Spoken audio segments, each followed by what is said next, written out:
This feels like Blade Runner, and it's a strange experience to be having when this is just real life and not a science fiction movie.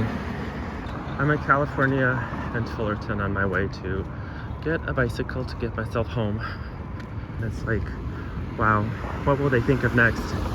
2 gas stations on the same corner. How innovative.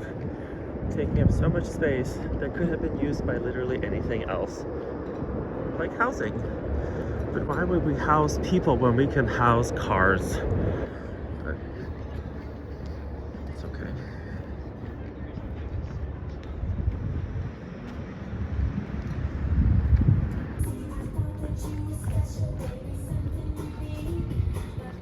Wow. I love it. But I wonder what it's like to live on this block and hearing that all night. Wow, it really does carry.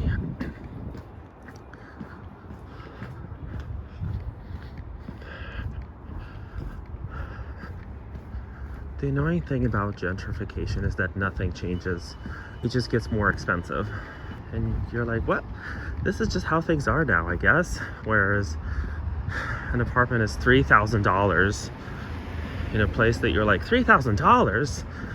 Well, back in my day. But most places don't have things like this, aka public transit, in America at least. And we have it not very well. God damn it, I should have taken the bus. And one thing I know for certain is that this structure is a circa 1930s gas station, because cars are a new invention, relatively speaking, and so they just put this here in the middle of a residential neighborhood, and this was either a gas station or just like a service area for cars at the advent of cars as a concept. But we don't live in the 1930s, we live in 2026, and so we need new models, but we have to also hold on to the past in some ways. It's just the gas stations of today are a silly gentrified holdover from an era that has now passed, and we are now in the near future, the likes we have seen only in Blade Runner, but now it is 2026, and we just do have to do something about the way that things are. I remember sitting in this patio a dozen plus years ago in Logan Square and being given a job that I was so grateful for, but that severely underpaid me. And she was just a very quirky lady, but I hope she's okay. Well, it's the way it's belly. And as I'm turning 40, I'm mellowing out a bit, I think. I just still have a lot of thoughts and feelings about being divorced. And I also have a lot of thoughts and feelings about this mid-century building being rehabilitated.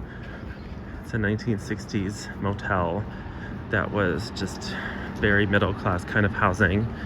But I'm guessing it will not be that for very much longer. And I do hope they're not tearing it down. But it's like, if you ever want a solution to the housing crisis, it is buildings like this. Modest, utilitarian, no frills. They get the job done. They house people. It's just, cars are the issue. And here is my carriage. Here is my e-bike, because it is 2026. And I've had a very long day. I'm tired. And as a treat, I took myself dancing. But this is way past my bedtime and I need to get home safely. And the safest and most efficient way to navigate Chicago streets these days is this thing. And I have 8,000 miles on my Divvy membership. Let me go ahead and, oh, this is a good one, 13 miles, let's go.